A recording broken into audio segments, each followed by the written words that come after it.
Alhamdulillah, alhamdulillahilladzi hadana li hadza wa ma kunna linahtadiya laula an hadana Allah. Asyhadu an la ilaha illallah wahdahu la syarika lah wa asyhadu anna Muhammadan abduhu wa rasuluhu la nabiyya ba'dah. Allahumma shalli ala Muhammad wa ala alihi wa ashabihi ajma'in. Bapak-bapak, ibu-ibu sekalian yang berbahagia, pertama mari kita selalu panjatkan puji syukur kehadirat Allah Subhanahu wa taala atas segala nikmat yang telah diberikannya kepada kita semua, khususnya nikmat iman dan Islam. Bapak-bapak, ibu sekalian yang berbahagia, terakhir kemarin kita mengkaji tentang al-adzan wal iqamah. Adzan dan iqamah, ada beberapa yang sudah kita kaji dari pengertiannya, kemudian keutamaannya, termasuk sejarah pertama kali disyariatkan adzan itu, termasuk hukum adzan itu juga sudah kita kaji. Malam hari ini kita lanjutkan tema yang ketiga dari tema adzan, yaitu yang dianjurkan atau yang disunahkan untuk dilakukan ketika seseorang itu adzan, atau apa yang hendaknya dilakukan oleh seorang adzan. Ini anjuran, kalau ibu. Artinya anjuran itu kalau dikerjakan itu menyempurnakan pahala. Tapi kalau tidak dilakukan maka perbuatannya masih sah, meskipun kurang afdal. Yang pertama, suci dari hadas dan khobas. Hadas itu baik itu mandi atau wudu, hadas kecil maupun hadas besar. Kalau hadas besar harus mandi, kalau hadas kecil tidak punya wudu berarti harus wudu itu hadas. Kalau khobas najis. Karena memang tidak ada persyaratan khusus dari Rasulullah Shallallahu Alaihi Wasallam. Ketika mau adzan langsung perintahkan Bilal, kamu ikuti apa yang dia mimpi itu untuk adzan. Jadi prinsipnya memang tidak ada persyaratan. Tapi tentunya karena ini bagian dari zikrullah, bagian dari membaca kalimat syahadat dan lain sebagainya, maka tetap dilanjutkan dalam keadaan paling sempurna, yaitu suci dari khobas dan hadas. Yang kedua, ini dalilnya. Dalilnya hadis yang diriwayatkan oleh Abu Dawud dari Al-Muhajir bin Kunfur, bahwasanya akan Nabiya, beliau mendatangi Nabi, wa huwa yabul. Waktu itu Rasulullah sedang buang air. Jadi sahabat Al-Muhajir bin Kunfur ini ketika mendatangi Rasul itu sedang buang air. Fasallama alaihi, maka Al-Muhajir ini mengucapkan salam kepada Rasulullah Sallallahu Alaihi Wasallam. Falam yarudda alaihi, tapi ternyata Rasul tidak membalas salamnya. Rasul tak salamnya kok membalas. Hatta tawaddu'a, sampai Rasul berwudu. Tadi habis dari tempat buang air, kemudian sampai beliau berwudu. Summa i'tadzara ilaihi, kemudian Rasul minta maaf kepada sahabat Al-Muhajir tadi. Beliau bersabda, inni karitu an adzkurullaha azza wa jalla illa ala tuhrin. Sesungguhnya aku tidak suka ketika berzikir atau menyebutkan nama Allah Subhanahu wa taala kecuali kalau saya dalam keadaan suci. Jadi Rasul tidak suka menyebut Allah kok dalam keadaan tidak suci. Maka beliau baru buang air, disalami, kurang jawab-jawab, wudu dulu, baru mohon maaf. Tadi saya belum jawab salam karena saya ingin sekali Saya tidak suka ketika menyebut Allah itu kecuali dalam keadaan sudah suci. Al-qala ala taharatin, atau dalam keadaan tahar. Itulah apa itu kisah Al-Muhajir ketika menyalami Rasul dan tidak dijawab. Karena Rasul ingin kondisinya itu sempurna ketika menyebut nama Allah Subhanahu wa taala sebagian dari zikrullah. Yang kedua, apa yang dianjurkan? Artinya dianjurkan tadi sekali lagi, kalau tidak dilakukan tetap sah. Tapi kalau dilakukan itu menyempurnakan pahala, yaitu berdiri. Karena memang juga tidak pernah Rasul mensyaratkan, tapi kita mengetahui bahwa para muadzin di zaman Rasul itu semuanya berdiri. Sehingga berdiri itu bukan bagian dari rukun di dalam adzan itu sendiri. Jadi kalau seseorang adzan dalam keadaan duduk itu juga sah. Tapi tetap dianjurkan untuk berdiri karena memang para sahabat di zaman Rasul, para muadzin itu mereka ketika adzan berdiri. Ini ada satu hadis yang diriwayatkan oleh Imam Al-Baihaqi dari Abdul Jabbar bin Wa'il, dari bapaknya berkata, haqqun wa sunnatun masnunatun. Ini sesuatu yang benar, suatu kesunahan. An la yu'adzina rajul, bahwasanya seseorang hendaknya tidak adzan illa wa huwa qailun, kecuali kalau dalam keadaan suci. Wala yu'adzin illa wa huwa qa'id, dan hendaknya dia tidak beradzan kecuali berdiri. Tapi memang hadis ini mungqati, ada keterputusan.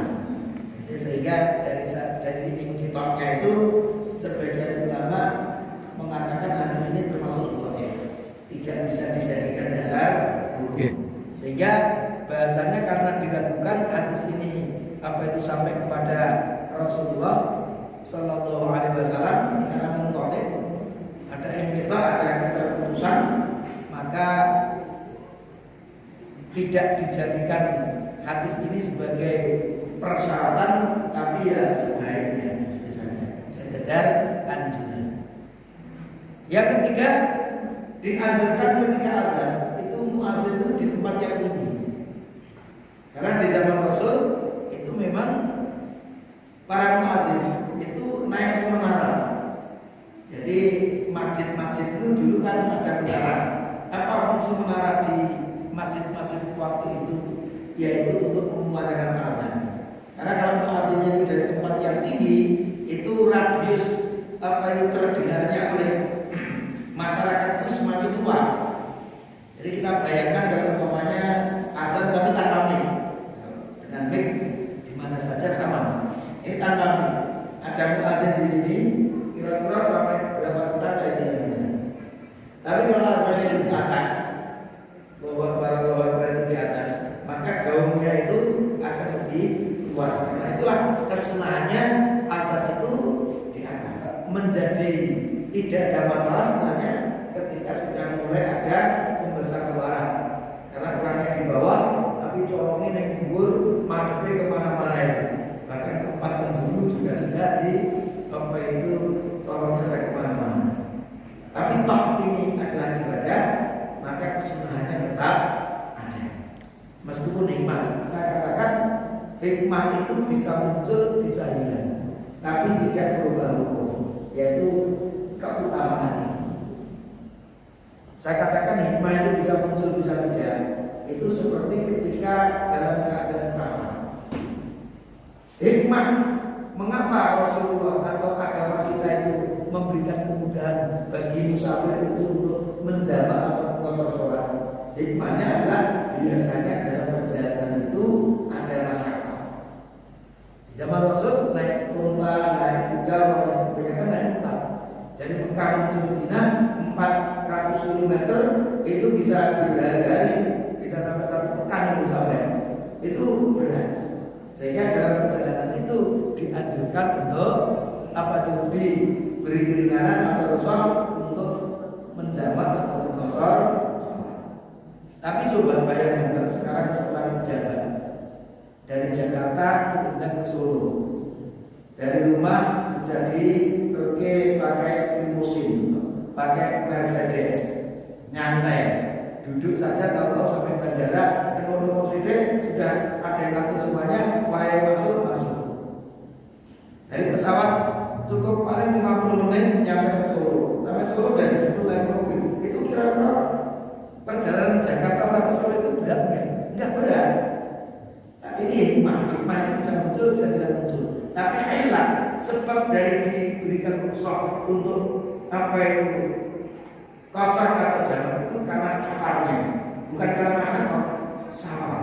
Setiap seseorang safar maka boleh jamak dan juga mengkosor sholat.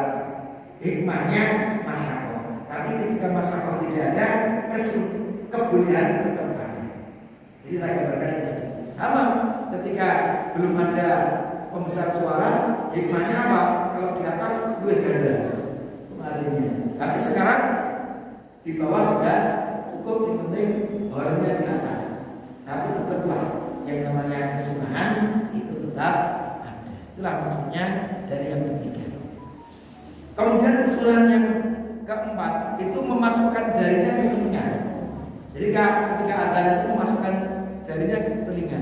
Hadis riwayat Al-Baihaqi. Rasul bersabda, "Idza adzanta, apabila kamu adzan, faj'al asba'aika, maka jadikan kedua jari kamu fi udhunaika, di telinga kamu. Fa innahu arfa'u li sautika, karena itu akan semakin meninggikan suaramu." Jadi kalau ditutup dengan apa itu jari, itu suaranya semakin ganda. Tapi sebenarnya kalau sekarang sudah sama, kita sudah pakai pembesar suara, itu pakai apa menutupin atau tidak, kira-kira suaranya sudah tidak begitu berpengaruh. Tapi tetap kesunahan itu ada.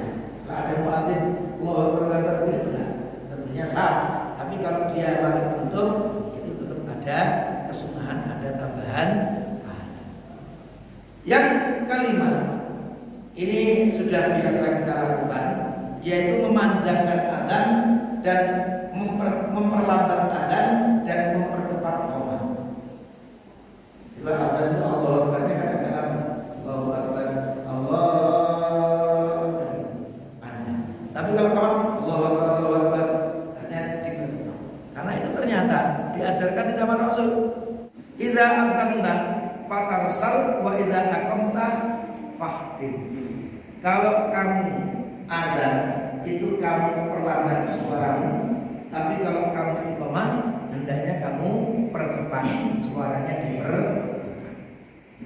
Yang keenam, menoleh ke kanan dan ke kiri ketika mengucapkan hayya 'alal tayyib. Jadi ketika hayya 'alal tayyib itu hayya 'alal shalah dan hayya 'alal falah.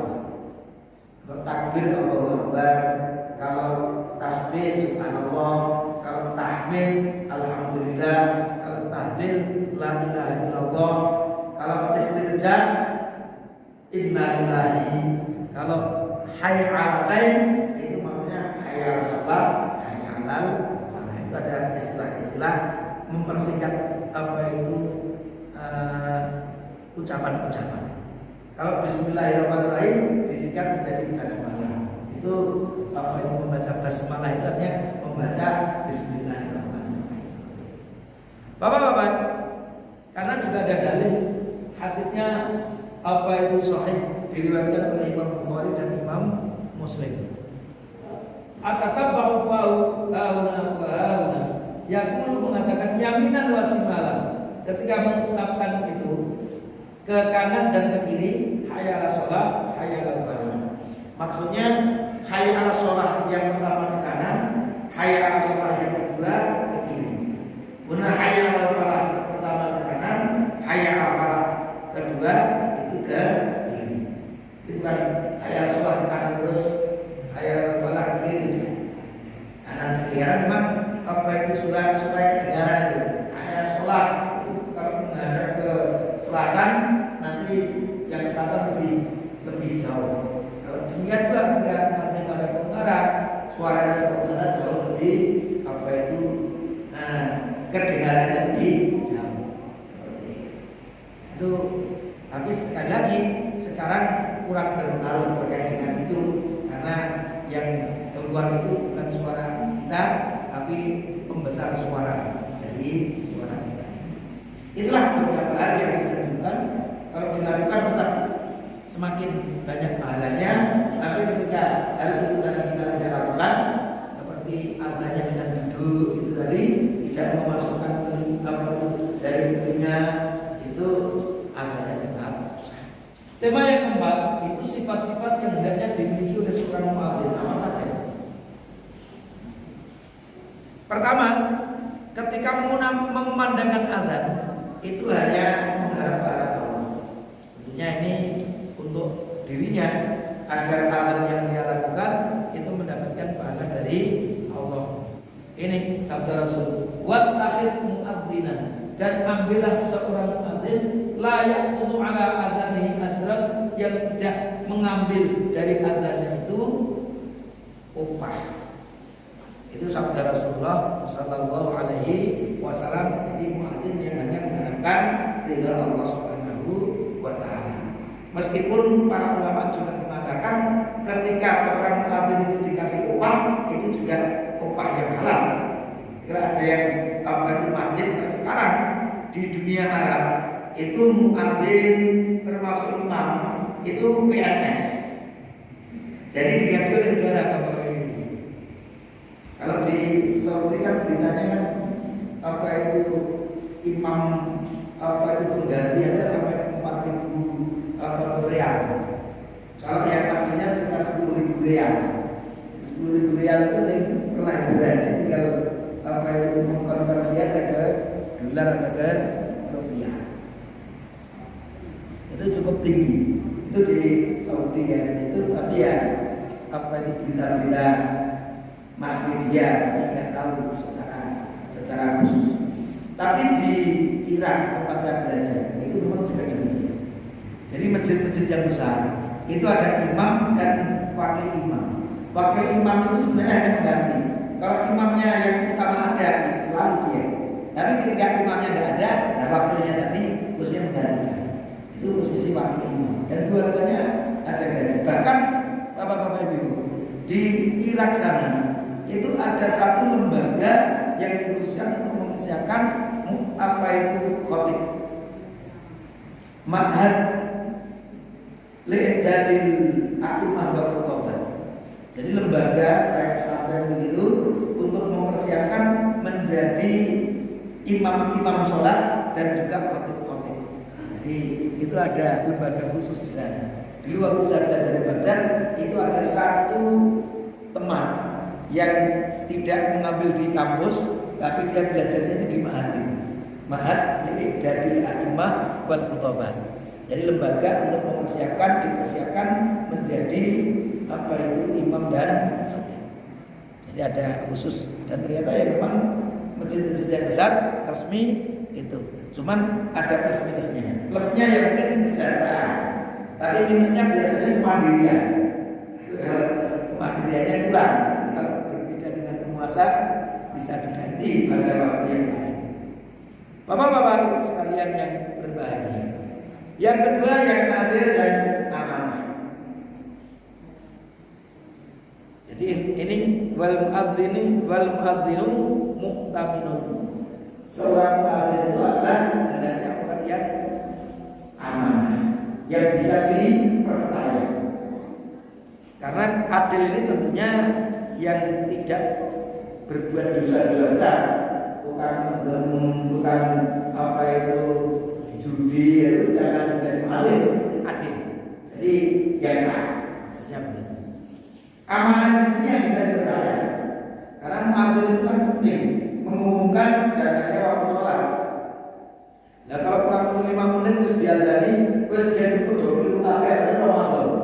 Kurang waktu sudah adzan aja, itu kan bisa mendesakkan gitu. Itu kalau tidak amanah. Maka seorang muadzin harus benar-benar amanah. Dia akan tidak akan adzan kecuali kalau benar-benar yakin sudah masuk waktu sholat. sholat. Kalau kira-kira ya ini ada jam ini kira-kira wes jangan kira-kira, itu harus benar-benar dipastikan dulu masuk waktu barulah diadzan. Yang ketiga, hendaknya seorang muadzin itu keras suaranya, bagus dan keras. Karena ketika Rasul itu mengatakan kepada yang bermimpi adzan, itu kan saya ceritakan kisah di syariat yang pertama kali adzan, ada sahabat yang mimpi menceritakan kepada Rasul. Tapi yang mimpi itu tidak diceritakan Rasul untuk menjadi muadzin, tapi Rasul memerintahkan Bilal. Mengapa? Suaranya Bilal itu lebih keras, lebih gandang daripada yang mimpi tadi. Itu sehingga yang dipilih oleh Rasul adalah Bilal. Ini juga hadis. Farfat saubaka binida. Hendaknya kamu mengeraskan suara kamu ketika kamu adzan. Karena salah satu hikmahnya semua yang dengar itu nanti baik jin, manusia atau apapun yang mendengar nanti akan menjadi saksi di hadapan Allah bahwa kita pernah memanggil orang, mengajak orang untuk menyembah Allah Subhanahu wa Ta'ala. Itulah salah satu keutamaan dari seorang muadzin. Ini yang saya cerita tadi. Fakut ma'abilal, berdirilah kamu yang mimpi dengan Bilal. Fakinahu anda wa amanda sultan. Karena suaranya lebih tinggi dan lebih panjang suaranya Bilal itu. Sehingga yang dipilih oleh Rasul Bilal menjadi muadzin. Yang keempat, tahu bahwa waktu sholat sudah masuk. Jadi benar-benar yakin. Nah, kalau hanya ragu-ragu ya jangan sampai ragu-ragu sudah apa itu adzan. Yang kelima, Bapak-bapak Ibu, ini terkait dengan bacaan adzan. Ternyata terkait dengan bacaan adzan itu ada perbedaan di kalangan ulama. Adzan itu berapa kalimat? Kita mungkin tidak ada yang itu adzan berapa kalimat. Baik, ini kita bantu lewat menyebutkan hadis-hadisnya. Yang ada dalilnya, apa itu riwayat terkait dengan jumlah kalimat di dalam adzan itu ada 3. Meskipun yang satu tadi termasuk hadis yang dhaif. Yang pertama, ini adzan itu ada 15 kalimat. Hadis diriwayatkan oleh Abu Dawud yang mana ini saya kasih warna merah ini untuk membersihkan waktu. Yang saya kasih warna merah ini supaya mudah menghitung, saya rubah. Nah, posisinya seperti ini. Ini 15 kalimat. 1, 2, 3, 4, 5, 6, 7, 8, 9, 10, 11, 12, 13, 14, 15. Kalau kita perhatikan, ini adzan yang biasa kita lakukan ya 15 kalimat ini. 19 kalimat, bukan 15 kalimat. Yaitu hadis yang diriwayatkan oleh Imam An-Nasai. Ada riwayatnya dari Imam An-Nasai dan para ahli hadis tidak mencela sanadnya. Artinya ini sebenarnya hadis yang bisa dijadikan dasar hukum yang diriwayatkan oleh Imam An-Nasai. 19 kalimat. Kalau ada 15 dan 19. Dan bedanya di mana ya? Bedanya yang saya kasih warna biru. Ternyata syahadatnya itu diulang. Asyhadu an la ilaha illallah, asyhadu an la ilaha illallah, asyhadu anna Muhammadar rasulullah, asyhadu anna Muhammadar rasulullah, diulang lagi asyhadu an la ilaha illallah. Jadi ditambah 4 itu pengulangan dari syahadatnya yang 2 kali. Sehingga jumlahnya menjadi 19. Tapi saya juga tidak pernah dimanapun ketika saya berada di Baghdad atau di Jordania atau di Mekah Madinah itu nggak pernah ada yang adanya sampai 19 kali. Jadi alhamdulillah umat Islam ini ya satu kan dengan 15 kalimat itu. Saya belum pernah lihat ada yang mempraktikkan hadis ini. Meskipun secara hukum boleh, tapi sebaiknya tetap tidak dilakukan. Kalau kita lakukan bikin kontroversi itu nanti berjual dada malah ada bilang meskipun secara hukum saya tidak mengeluarkan dan yang tidak karena ini disebut para ahli yaitu apa? Takdirnya dibuat. Kalau ada yang biasa takdir ini itu hanya 2 kali tapi sama seperti yang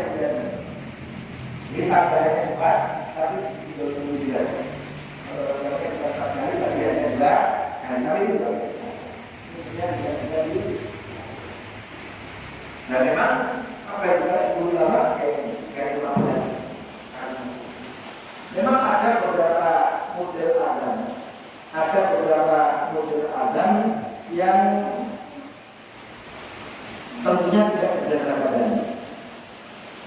Seperti adat-adat yang dilakukan oleh kelompok Syiah, itu ada yang menyebut wa anna aliyan waliyullah. Jadi setelah berkata itu ditambah wa anna aliyan waliyullah, dan Ali itu adalah wali Allah dan Ali adalah wali Allah.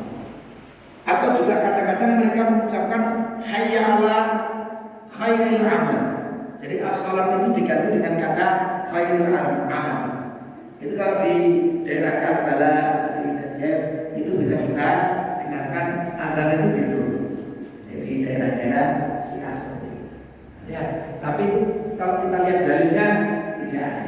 Maka itu tanpa maksudnya adzan ini bagian dari ibadah yang dibutuhkan dalil, khususnya contoh dari Rasulullah Sallallahu Alaihi Wasallam. Yang keenam, keadaan safar. Apakah kita disyariatkan adzan? Kita dalam bepergian ke Jakarta, mampir di umpamanya mana itu biasanya?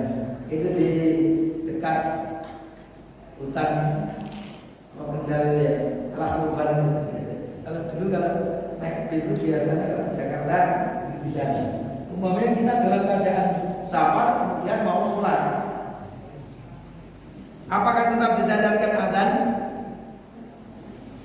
Ada satu hadis yang sahih diriwayatkan oleh Imam Muslim dari sahabat Jabir bin Abdullah, salah satu ulama di kalangan sahabat, bahwasanya anna nabiyya Nabi Muhammad sallallahu alaihi wasallam ata al-Musdalifah, mendatangi Musdalifah. Ini maksudnya ketika beribadah haji, habis wukuf di Arafah, sore harinya sudah menuju ke Musdalifah.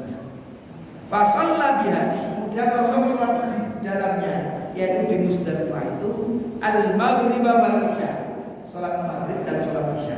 Disinilah anjuran bahwa menjamak sholatnya itu ketika kita sudah di Musdalifah, karena itulah yang dilakukan oleh Rasulullah Sallallahu Alaihi Wasallam. Nah waktu itu bi adzan wahidin wa iqamataini, dengan satu adzan dan dua iqamah. Jadi kalau menjamak maghrib dan isya, adzan untuk maghrib diiqamati, kemudian untuk sholat isya diiqamati lagi. Itu cara yang paling sempurna.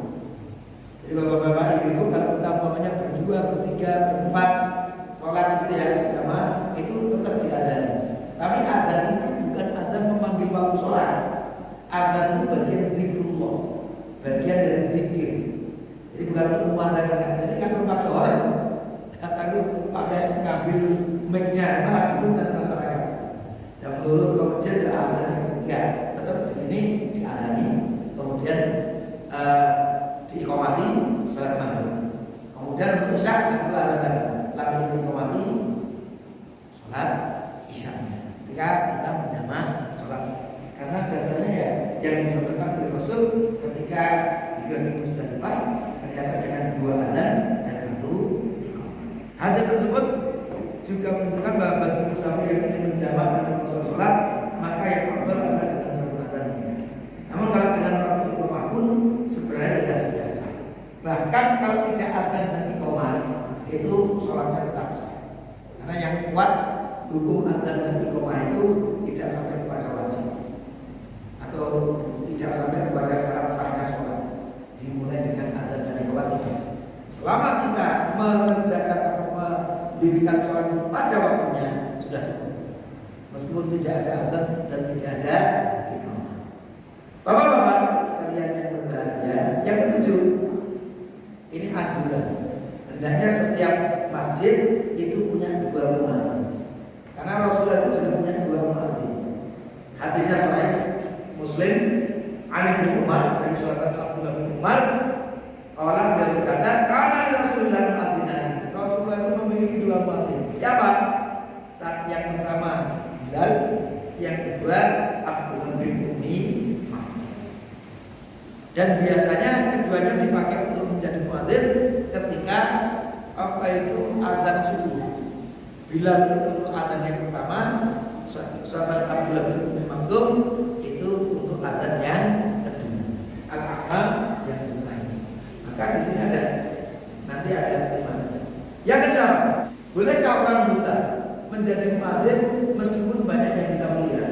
Masyarakat itu disuruh nonton kafe, tapi malah yang muadzin itu yang buta. Itu boleh karena kita tinggal itu. Wa ummi maktum al-a'ma yang wa a'ma yang lain wa a'ma dan Abdullah bin Maktum itu buta. Dulu Abdullah bin Maktum itu adzan Rasul dan beliau buta. Itu riwayat dari Aisyah. Itu menunjukkan tidak ada masalah.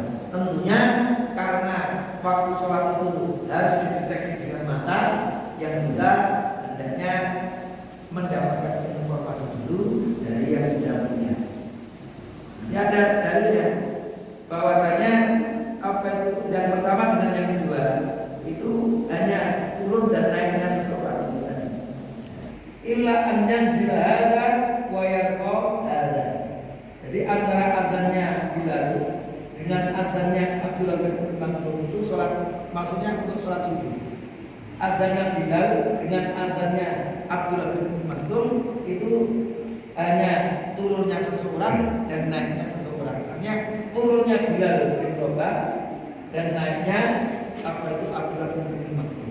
Jadi kalau salat subuh itu Bilal kalau adzan yang pertama itu di atas sambil mengamati fajar. Kalau sudah muncul fajar, memberitahu kepada Abdullah bin Maktum yang buta tadi, dan dia kalau dapat informasi naik ke atas. Itulah kurang lebih apa itu mengapa Rasul memberikan Abdullah bin Maktum menjadi muadzin, karena waktunya diberitahu punya mereka yang memiliki indera yang sempurna. Yang kesembilan, bagaimana hukum adzan bagi ibu-ibu jemaah wanita?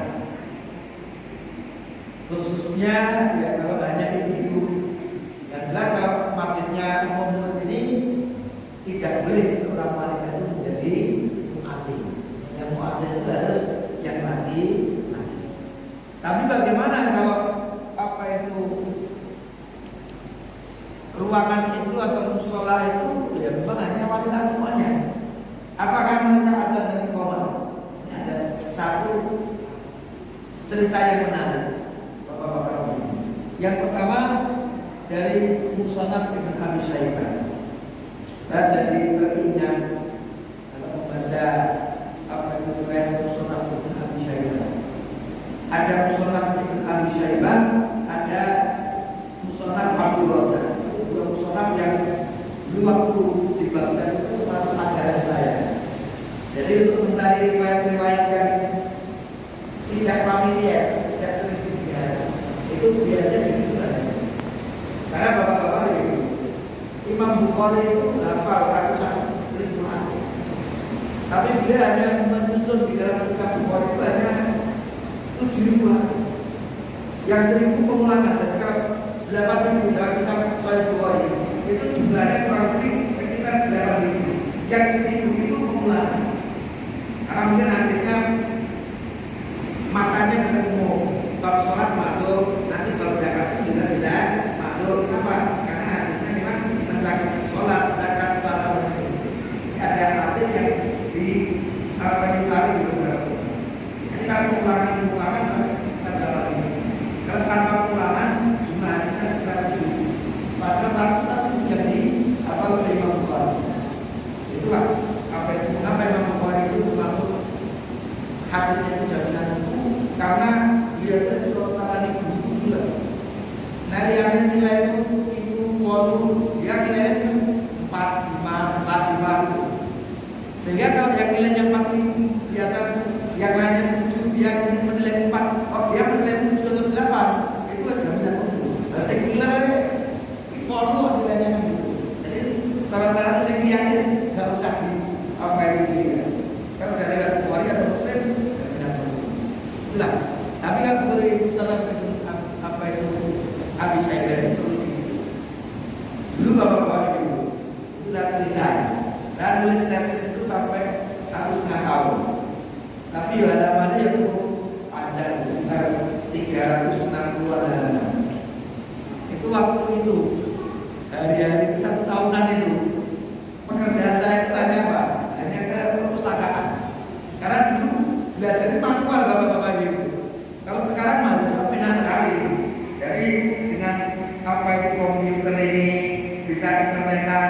Jadi kitab-kitab itu langsung melihat dari laptop ini ada banyak umpamanya aplikasi Maktabah Syamilah itu sekitar 14 giga. Itu ada 6.000-an kitab. Contohnya salah di antara kitabnya kitab Bukhari, Muslim, Abu Dawud, semuanya ada di sini. Kalau ada yang mau didownload juga bisa ya. 14 giga. Tapi masih berbahasa, semuanya berbahasa.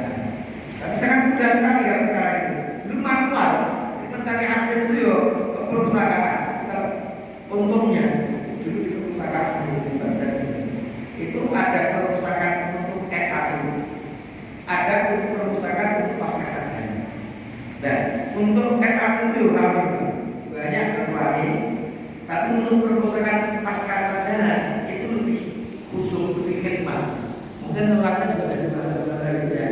Datang ke sana sampai melihat itu baca buku. Ada suara kecil aja, tapi udah itu kita bisa di sini. Jadi kalau sah dulu kan. Nah itu kalau saya mau satu hari ya, pagi datang nanti sore-sore baru siang paling tidak itu baru bukan. Itu pertama apa? Pokoknya bab badan. Kita mau mencari hadis tentang bab badan. Bukhari bab badan itu jadi berapa? Muslim bab badan itu jadi berapa? Abu Dawud bab badan itu jadi berapa? Jadi ditumpuk 15 kitabnya, tonton yang hijau, kaki dibuka sisi. Itu untuk mencari hadis itu bulan siji itu. Satu saat itu satu hari itu lain hadisnya ya iso. Nyari itu tetap gak ketemu. Bisa jadi terjadi seperti itu. Nah itu masa-masa ya belajarnya masih manual. Sekarang dengan teknologi belajar supaya semakin mudah. Maka kalau tidak semangat itu ya jangan di sini. Ini cerita menarik. Musnad Ibnu Abi Syaibah. Juga di Bukhari, Muslim, Abu Dawud lainnya, saat saya di Musnad itu artinya. Tapi kadang-kadang itu bukan hati, tapi antara. Hanya ucapan, bukan sampai kepada apa itu Rasul. Ini juga sebenarnya ini aman, tidak sampai Rasul. Ini sebenarnya ada dari Abdullah bin Umar, dari Wahab bin Kaisar berkata, Su'ilah bin Umar. Sahabat Abdullah bin Umar, putranya Umar bin Khattab, khalifah kedua.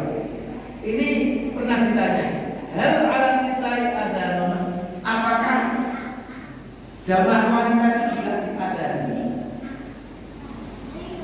Artinya secara spesifik, bolehkah wanita itu adzan oleh Abdullah bin Umar? Ada seorang yang bertanya. Fa ghadiba Abdullah bin Umar itu marah, nesu. Ada orang bertanya, bahwa Abdullah bin Umar seorang wanita itu boleh adzan ya? Abdullah bin Umar marah. Apa jawaban beliau? Anak pun yang dikirilah, saya melarang orang untuk zikrullah, zikir kepada Allah. Artinya apa? Artinya Abdullah bin Umar ini juga tidak mengharamkan wanita adzan. Tapi mengapa ada berada seperti itu? Ternyata mengarahnya bapak-bapak itu memang tidak riwayat yang lain. Sahabat Abdullah bin Umar itu sudah dikenal fatwanya bahwa beliau itu termasuk yang tidak menganjurkan wanita untuk adzan. Wanita itu dari saya rasakan. Sehingga wanitanya jangan adzan boleh atau tidak.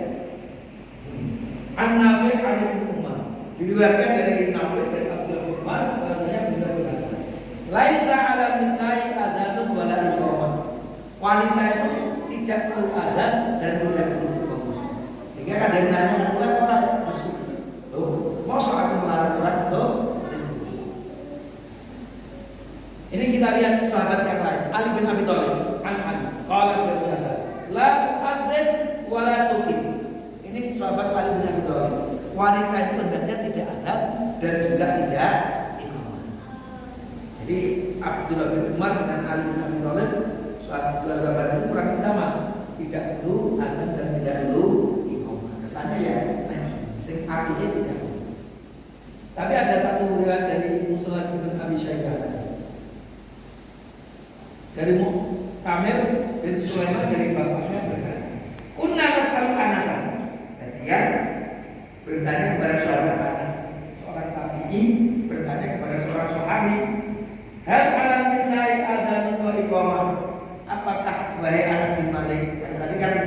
sahabat Abu bin Malik. Ya, sahabat Anas bin Malik. Apakah wanita itu juga perlu adzan dan iqamah? Qala nah, tidak perlu adzan dan tidak perlu iqamah. wa in fa'alna. Tapi kalau mereka ingin melakukan atau mengucapkan lafaz adzan atau iqamah itu, Fa huwa dzikrun. itu cukup zikir saja. Ini jadi kesannya. Kita lihat nanti Apa itu kesannya? Adzan bagi wanita itu bukan mengumandangkan atau mengumumkan dadanya waktu sholat. Jadi kalau mau adzan di sini kan Allahu Akbar, ternyata sudah masuk waktu isya. Kan begitu dengan adzan itu. Tapi kalau wanita tidak perlu adzannya itu mengumandangkan, tapi adzannya itu sekedar untuk zikir. Maksudnya zikir itu begini. Kalau nanti di musola ini makanya musola jamaahnya itu wanita semuanya. Ya sudah, salah satu adzan. Adzannya nggak perlu pakai orang, nggak pakai pengeras suara. Tapi adzannya untuk jamaah itu karena zikir. Ketika diadzani Allahu Akbar, mereka juga menjawab, itu kan zikir. Mengucapkan Allah, mengucapkan takbir itu. Bersyahadat, kemudian akan juga itu kan bagian dari Allah. Maka itu juga ada pahalanya, tapi tidak berfungsi sebagai pengumuman datangnya waktu sholat. Tapi sekedar zikir kepada Allah Subhanahu wa Ta'ala. Jadi kalau cerita dan komati ya kalangan sendiri tidak perlu pakai keras suara, yang dengar cuma yang jamaah yang ada di dalam ini saja. Bagian dari zikir. Nanti ada atas laki-laki dan wanita, maka muadzinnya harus seorang laki-laki. Karena bagian dari ibadah malam dan fungsinya tadi sudah kita jelaskan. Hukum adzan bagi yang sholat jamaah atau sholatnya sendirian setelah sholat utamanya di masjid tersebut selesai. Jadi kita datang sendirian atau datang berjamaah pada sholat utamanya sudah selesai seperti sekarang ini namanya. Karena hampir jam 9. Tahu-tahu ada orang datang belum sholat, mau sholat isya. Datang sendirian ataupun bareng, namanya berlima bertiga. Apakah tetap disunahkan adzan dan iqamah? Ternyata ada satu riwayat.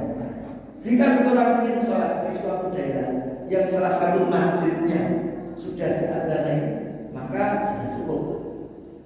Namun apabila tetap adzan dan iqamah, itu lebih utama, lebih baik. Karena keutamaan dari keduanya. Artinya tadi adzan dan iqamahnya itu bagian dari zikir. Tidak perlu pakai orang lagi, tapi diadzani, diiqamati itu adzan dan iqamah itu bagian dari zikrullah. Jadi lebih utama. Biasanya seseorang masuk masjid dan sholat berjamaah yang utama selesai, adzan sebelumnya sudah cukup. Namun apabila adzan dan iqamah Lagi itu juga afdal. ini ada riwayat dari Musnad Abi Ya'la dari Al-Ja'ad bin Uthman. Al-Ja'ad bin Uthman berkata, "Marra bin Anas." Jadi seorang tabi'in ini menceritakan bahwa sahabat Anas bin Malik itu pernah lewat di masjid Bani Tha'labah, melewati masjid Bani Tha'labah. Faqala kemudian bertanya, kira-kira sahabat Anas bin Malik masuk ke masjid kita. Kemudian bertanya kepada jamaah yang ada ini, "Asallah itu, apakah kalian yang di masjid ini sudah pada sholat semuanya?" Karena mungkin dilihat dari suasananya kayaknya sudah. Qala, maka mereka menjawab, "Qulna, na'am ya baik." Sahabat Anas, wa dzaka sholatus subh. Dan waktu itu sholat subuh. Itu Anas bin Malik datang jamaah subuh sudah selesai. Jamaah masih banyak di masjid seperti itu jamaahnya. Fa'amara rajulan fa'adzana wa aqama. Maka sahabat Anas bin Malik itu meminta seseorang untuk adzan dan iqamah, summa shalla bi ashabihi. kemudian beliau sholat bersama rombongan. Jadi tadi rombongan. Ketika sholat subuh sudah didirikan, jamaahnya sudah selesai didirikan sholat, beliau meminta sudah kamu adzani, kamu iqamati, kemudian sahabat Anas bin Malik itu mengimami sholat subuh jamaah yang selanjutnya. Itu menunjukkan tetap dianjurkan untuk adzan dan iqamah. Tapi itu bagian zikir, bukan untuk mengiklankan atau mengumumkan waktunya sholat. Yang ke-11, bolehkah muadzin berbicara ketika sedang adzan? Allahu Akbar. Kono aku mari. Habis adzan nanti adzan itu berbicara. Ternyata menarik. Kalau kita tanyakan permasalahan berbicara bagi muadzin di tengah-tengah adzan, ada perbedaan di kalangan ulama. Yang pertama, membolehkan, boleh, tidak ada fakta sama sekali masalah, boleh. Muadzin ngaji jalan, ngobrol lagi, dan ngaji jalan itu diperbolehkan. Ini Al Hasan, Masalah Hasan Al-Basri, ini juga Imam Qatadah. Kalau dalam mazhab itu ada Imam Ahmad bin Hanbal, termasuk yang membolehkan muadzin berbicara itu boleh. Dasarnya memang yang dipakai ini ada satu hadis atau riwayat dari Imam Al-Bayhaqi dan Ibnu Abi Syaibah yang kita sunnah dari Sulaiman bin Surah, bahkan tahu Su'bah, dan beliau itu termasuk sahabat. Hanya termasuk sahabat. Sulaiman ini termasuk sahabat. Atau karena Yu'adzim bin Askar, dia itu pernah menjadi muadzin di Askar. Askar itu ya daerah militer. Umpamanya kalau suasana perang, itu kan tentara-tentara itu mungkin tidak yang dijajah, lingkungan tidak yang dijajah itu belum Askar. Pernah ada di Askar. Fayaqul ulamahu, kemudian dia meminta bulannya. Bulan itu bisa disebut anak. Bulan dalam bahasa Arab itu punya beberapa makna. Kalau anak itu dalam bahasa Arab itu kan kalau yang baru lahir itu kan sobiun. Nanti kalau lebih besar lagi info, itu sudah lebih besar lagi nanti waladun. Lebih besar lagi gulamun. Kalau dewasa rojul. Ini ada apa itu istilah-istilah, apa itu kata-kata macam. Gulam disebut ya walad, anak remaja. Kira-kira ya remaja sebagai belum balik. Tapi kadang-kadang yang dimaksud gulam itu tidak pembantu, memerintahkan apa itu pembantunya. Kayak ada istilahnya namanya anak gawang. Anak gawang itu tukang jibui balik juga sebenarnya anak gawang. Jadi anak tidak harus selalu maknanya anak. Tapi ya sing bangun jibui bal nek balik punya disebut anak gawang, anak bulan. Seperti itu. Ada kisah seorang suami ketika ada itu memerintahkan pembantunya ke anaknya bila hajati terkait dengan kebutuhan dia mencari sesuatu namanya wawa fi adani, dan sahabat Sulaiman tadi fi adani juga digunakan.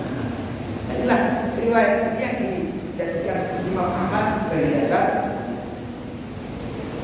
Tapi kalau kita perhatikan bila haja itu mestinya bila haja itu menunjukkan ada kebutuhan, sesuatu yang mungkin lebih besar.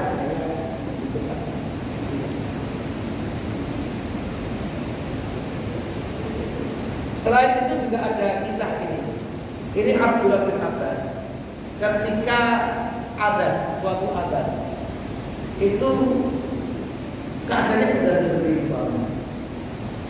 Lalu Abdullah bin Abbas bilang, ketika muadzin sudah sampai ayat sholat, bilang, "Kul, katakanlah as-sholatu fil rihal." Katakan, ucapkan as-sholatu fil rihal.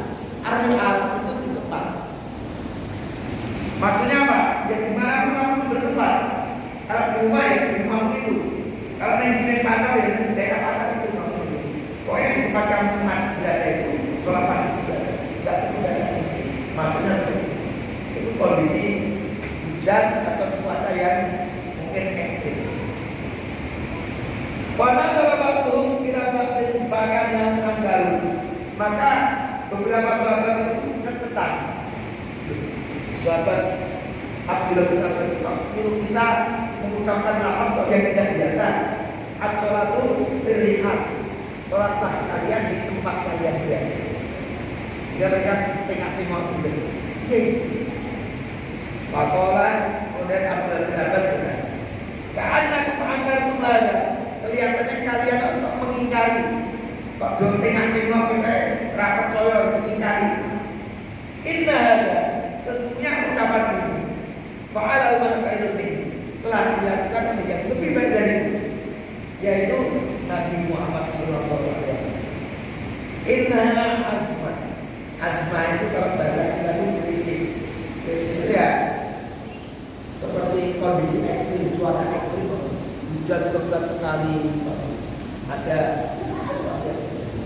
Wah ini kali Quran ukhrijakum. Rasul waktu bersabda, saya tidak ingin itu menyulitkan kalian.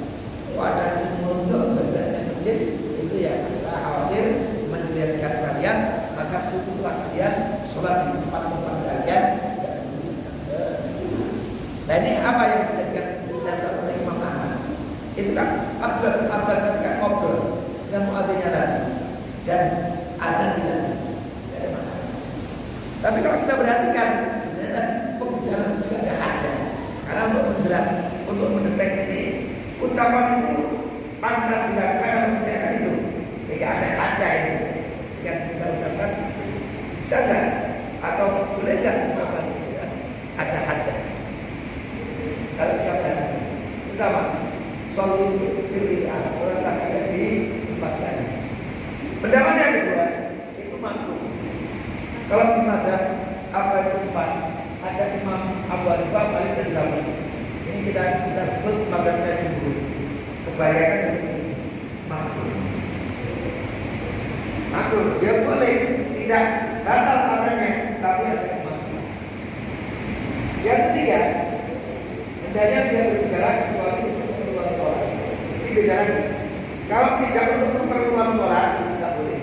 Maka hadis tentang sholat itu ini menurut Ishaq itu mungkin. Itu mengapa?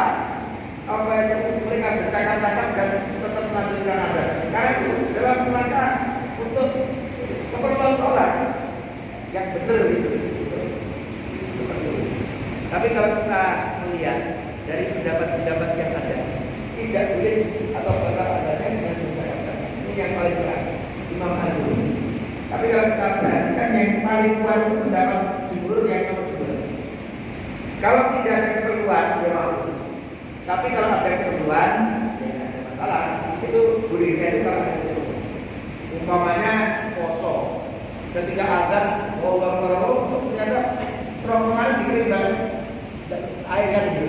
Itu kan ada keperluan, ya melanjutkan adanya supaya adanya suaranya dan tidak serak-serak. Itu contohnya kan ada keperluan. Kalau tidak ada keperluan baik normal itu nggak perlu nanti praktekkan minum teh, ngobrol-ngobrol, ada lagi nggak perlu. Jadi kalau ada keperluan saja itu tidak. Berarti yang kita yang ke-12 insyaallah kita kaji pada waktu yang lain kalau belajar bulan. Ini dulu saya sampaikan di Kendal. Itu waktu itu Musbil Kaji, musyawarah wilayah Majelis Kaji dan Kaji di Jawa Tengah. Saya diminta untuk menjadi pembicara. Temanya hanya satu tema saja, at-takbir. Dalam azan untuk salat sunnah. Apa itu at-takbir? Insya Allah kita kaji pada kesempatan yang datang. Apa itu dan bagaimana dengan at-takbir di dalam salat sunnah. Mudah-mudahan ada manfaatnya. Karena dalam sembilan saya beberapa kali pengajian di sini sejak belum musim hujan itu musim hujan. Nanti mau berangkat Pak, ini kemarin kan mau berangkat tidak ada hujan juga. Jadi selalu hujan. Mudah-mudahan Rasul ketika ada hujannya, Allahumma sholli nafi'an. Mudah-mudahan hujan ini hujan yang membawa manfaat, diberi tanaman dan lain sebagainya. Dan bicara untuk saja yang saya sampaikan. Aku kau lihat